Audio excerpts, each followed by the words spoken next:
आप ये खबर देखिए और देखकर सोचिए कि क्या सच में इस देश के लोगों को आतंकी हमले से कोई फर्क पड़ता है।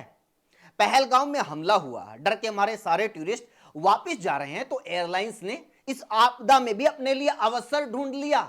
श्रीनगर से आने वाली फ्लाइट्स का किराया 3 गुना तक बढ़ा दिया। वाह, सही कहते हैं लोग, कुछ बिजनेसमैन और पॉलिटिशियन हर आपदा में अपने लिए अवसर ढूंढ लेते हैं क्योंकि उनको पता है कि ये देश मुर्दों का बसेरा बन चुका है। इस देश के लोग सवाल करना भूल चुके हैं। अरे जो लोग आतंकी हमले पर सवाल नहीं पूछ सकते वो एयरलाइंस का किराया बढ़ने पर सवाल पूछेंगे। भूल जाइए। मोदी सरकार के तीसरे कार्यकाल के शुरुआती 97 दिन के भीतर ही 25 आतंकवादी हमले हो गए थे।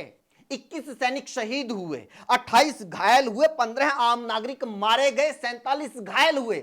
उसके बाद अखबारों ने भी गिनना बंद कर दिया क्योंकि उनको लगने लगा कि ये तो रूटीन है, इसमें क्या नया है।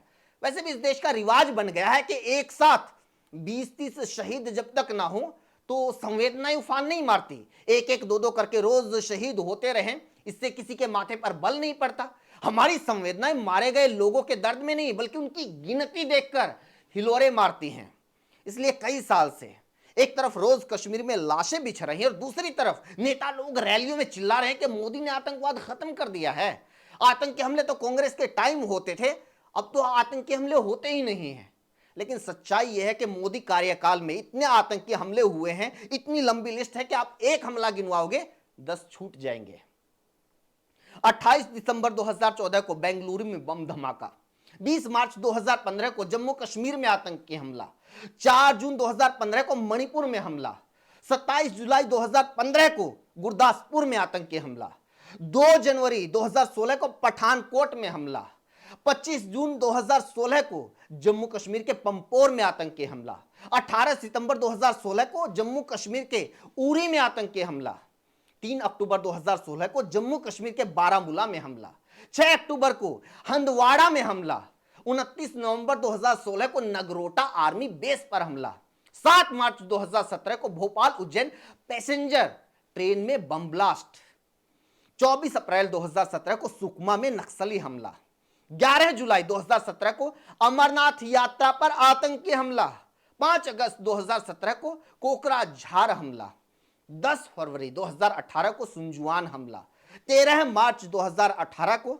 सुकमा में नक्सली हमला, 9 अप्रैल 2019 को दंतेवाड़ा में नक्सली हमला, 14 फरवरी 2019 को पुलवामा में आतंकी हमला, 7 मार्च 2019 को जम्मू बस स्टैंड पर ग्रेनेड विस्फोट, 1 मई 2019 को गढ़चिरौली नक्सली बमबारी, 12 जून 2019 को कश्मीर में एक और आतंकी हमला, 26 जनवरी 2020 को असम के डिब्रूगढ़ चराईदेव बम ब्लास्ट, 26 नवंबर 2020 को एचएमटी श्रीनगर में आतंकी हमला, 3 फरवरी 2021 को हैलाकांडी असम में बम ब्लास्ट, 3 अप्रैल 2021 को सुकमा बीजापुर हमला, 27 जून 2021 को जम्मू ड्रोन हमला, 4 अगस्त 2021 को बांदीपुर कश्मीर आतंकी हमला, 27 अगस्त 2021 को असम दीमा हसाओ में आतंकी हमला, 11 अगस्त 2022 को राजौरी के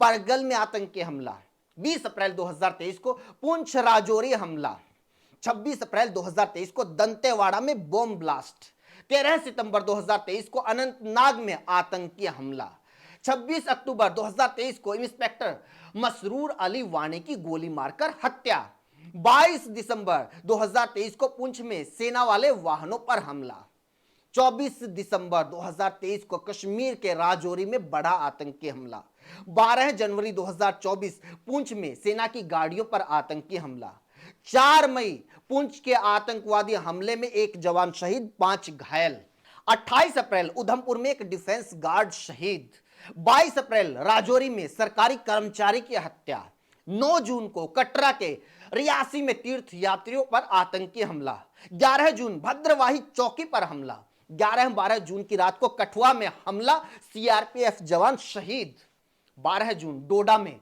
पुलिस पार्टी पर आतंकी हमला, एक शहीद, 6 जुलाई को फिर हमला, कुलगांव एनकाउंटर में 2 जवान शहीद, 7 जुलाई को राजौरी में सेना के शिविर पर आतंकी हमला, 8 जुलाई को कठुआ में 5 जवान शहीद, 10 जुलाई को नौशेरा में आतंकियों ने घुसपैठ की कोशिश की, 16 जुलाई को आर्मी कैप्टन समेत 4 जवान शहीद, 17 जुलाई को छत्तीसगढ़ के बीजापुर में नक्सली हमले में 2 जवान शहीद 4 घायल, 10 अगस्त को अनंतनाग आतंकी मुठभेड़ में 2 जवान शहीद 3 जख्मी, 12 सितंबर बारामूला एनकाउंटर में 1 जवान शहीद, 14 सितंबर को किश्तवाड़ हमले में 2 जवान शहीद, 10 सितंबर को बांग्लादेश भारत बॉर्डर के ऊपर आतंकी मुठभेड़ में बीएसएफ जवान शहीद। इसके अलावा 15-16 जून 2020 की रात को चीनी हमले में भारतीय सेना के 20 जवान शहीद हुए और मणिपुर में इतने महीने से लगातार हमारे जवान और आम नागरिक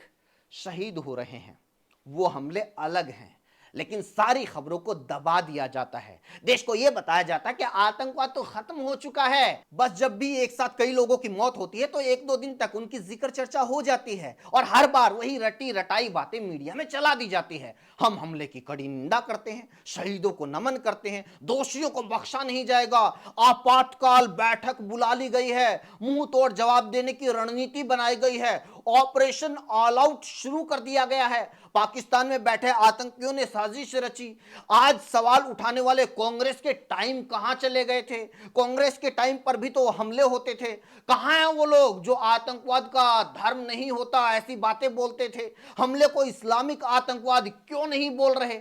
इस्लामिक आतंकवाद लो बोल दिया।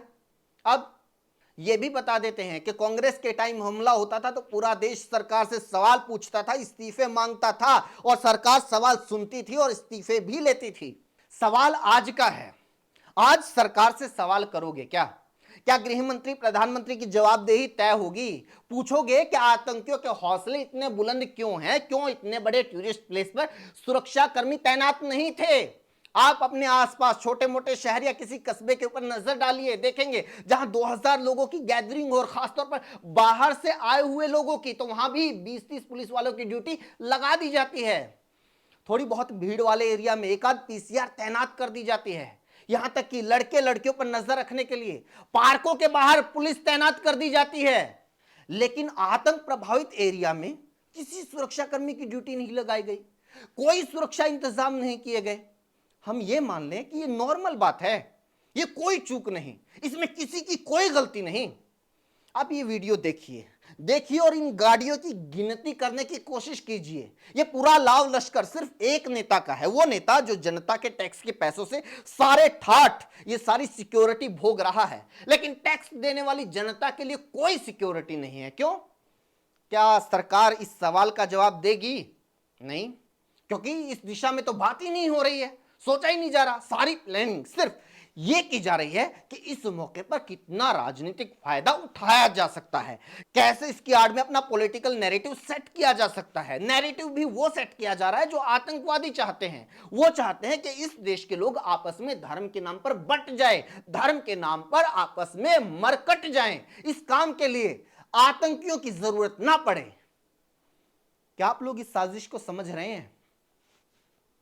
इसी साथ वीडियो में इतना ही। बात सही लगी तो और लोगों तक पहुंचाइए, शेयर कीजिए।